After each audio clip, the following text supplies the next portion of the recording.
pertama yaitu pengertian ilmu gizi.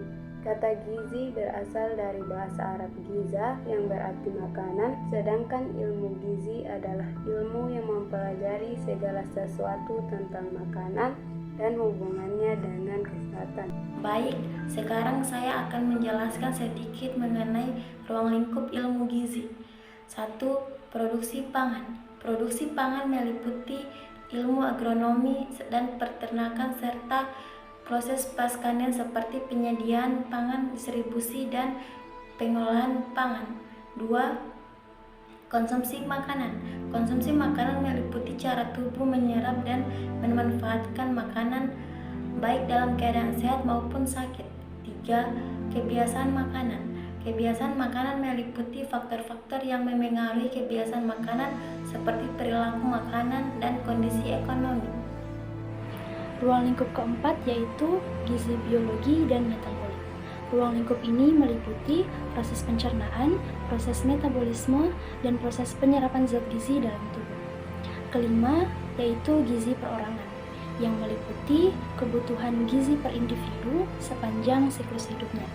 Yang keenam, gizi masyarakat, yang meliputi kebutuhan gizi masyarakat pada berbagai tingkatan, mulai dari kebutuhan gizi masyarakat di tingkat lokal hingga di tingkat global.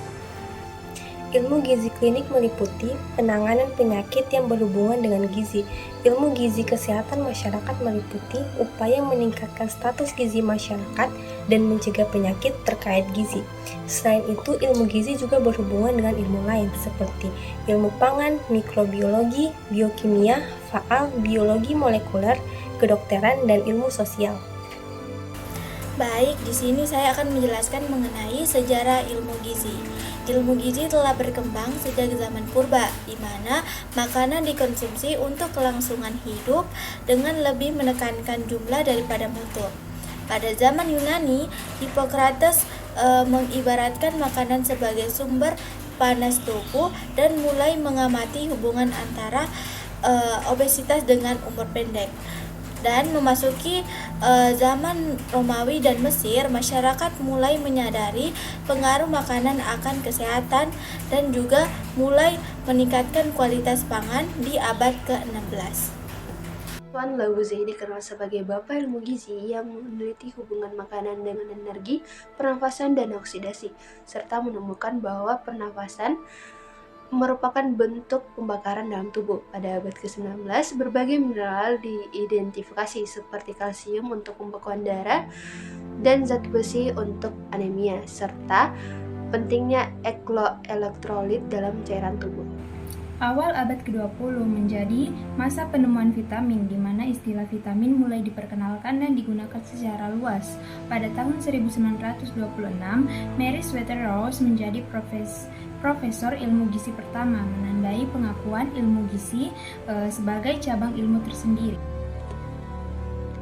Penelitian terus berkembang dengan fokus pada peran zat gizi dalam pertumbuhan sel dan hubungan antar zat gizi terhadap kesehatan. Saat ini telah diketahui ada 45 zat gizi esensial yang dibutuhkan oleh tubuh. Masalah gizi kurang masih menjadi isu di negara berkembang, sementara gizi lebih mulai menjadi perhatian di negara maju. Fokus modern ilmu gizi kini mencakup dampaknya terhadap kesehatan serta teknologi. Selanjutnya yang terakhir adalah pengelompokan zat gizi. Yang pertama adalah berdasarkan fungsinya, terdiri dari zat tenaga, yaitu karbohidrat, protein, dan lemak. Kemudian zat pembangun dan pemelihara jaringan, yaitu protein, mineral, dan vitamin. Kemudian yang terakhir yaitu zat pengatur. Ada dua, yaitu mineral dan vitamin. Selanjutnya, berdasarkan jumlahnya, zat gizi makro yang dibutuhkan oleh tubuh dalam jumlah besar, contohnya seperti karbohidrat, protein, lemak, dan air. Lalu ada juga zat gizi makro yang dibutuhkan dalam jumlah kecil, contohnya seperti vitamin dan mineral. Zat gizi berdasarkan sumbernya terbagi menjadi dua, yaitu zat gizi nabati dan zat gizi hewani.